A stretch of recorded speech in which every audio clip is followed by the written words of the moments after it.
All right, guys, welcome back to another race. This is the SEC Club Champs Crit.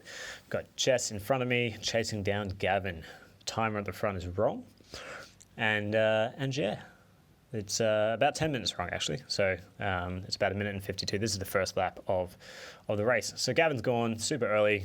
I wasn't sure how serious he was, and sometimes that happens.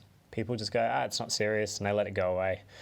And I've gone to chase it down because it's too early to let this one go and then never see Gavin again. But if you're going to do something like being on the front, don't make it easy for anyone else. Attack, try to bridge. Don't give anyone else an armchair ride. If no one's coming around to help you chase down the break, there's no prerogative for you to close that gap. So, as I mentioned, have some strategy when you're on the front. My strategy here was bridge, which means decent amount of power down, get across to the breakaway rider, and then see if they want to work. If they don't, go past them and see if you can establish a break. So I had a fairly decent gap. There was a chase on behind, obviously, and the race is sort of splitting apart. But once I've actually caught up to Gab, he's realised that I'm there. And I don't know if he thought it was just everyone or it was just me, but he sat up and I decided, well, I've got the momentum, I've got the gap.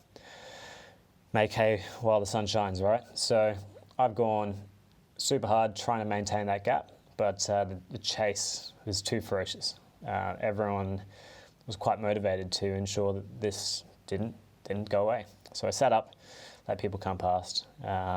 And that was that. So that was the first attempt.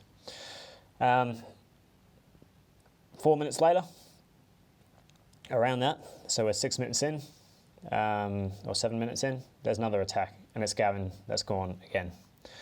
Now, from his last attack, I just didn't think that I personally didn't think that he would stay away for too long. And maybe he just felt like he had fresh legs or he just wanted to animate the race. But I was willing to gamble, essentially, that I could let this one go, that someone else could do the chasing. And that turned out to be the case. So you don't have to burn your bickies every single time. And if you're the person on the front and someone's attacking over you, there's really no impetus on you, the person that's been doing the majority of the work, to chase that down. Simply because, no one's going to scream at you for working on the front and then not chasing down an attack, right? So often you'll get away with just letting it go. Just wait and see what other people are willing to do. Don't always, yes, it's nice to be reactive, but at the same time, you've got a matchbox, there's a certain amount of matches in it. Don't burn all of your matches in the first 8 minutes. Nothing really happened for a while. I found myself on the front again, and again, I've attacked off the front just to sort of catch people behind me out, see if they want to chase. I had the appetite to try and get into a breakaway. All right, so I've never actually won, ever, a race in a breakaway, and I'm clearly, I've got a lot to learn about trying to establish a break, even a solo break. It's difficult. I don't know. If you've got any tips, feel free to put them below. But I don't know. Maybe it's just one of those things where you need to chip it away at it. Everyone's fresh. If you just keep attacking, then sometimes something will go. And people will be too tired to respond. So we obviously had not reached that point. And when they'd catch me, everyone sort of sat up, and then I would attack again, and just see who has the appetite to chase, who's going to crack and let me go off the front. But it was no dice. I ended up sort of sitting up, exhausted by this stage.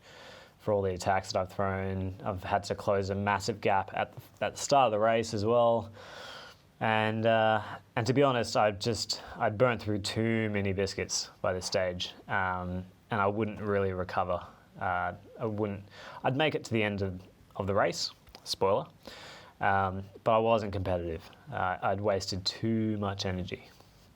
So, I mean, that's racing, right? Here, Andrew Lawson's let a gap go, and whether or not that's deliberate, whatever. But if you let a gap go and you expect other riders to close it for you, that's fine. It's a strategic move to get other people to burn matches. But in my case, because Andrew was directly behind me, getting a sort of armchair ride back, I wasn't prepared to make it easy for him. So a small effort just to get him off my wheel, put him in the wind, and deep inside, you feel better about that. Not going to get people an armchair ride to the gap that they helped create. So that's racing. A lap later, Andrew's obviously got fresh legs because he is going hard. And I didn't know if he just wanted to get to the front, but it became very, very clear to me and everyone else in the race that this was a serious move.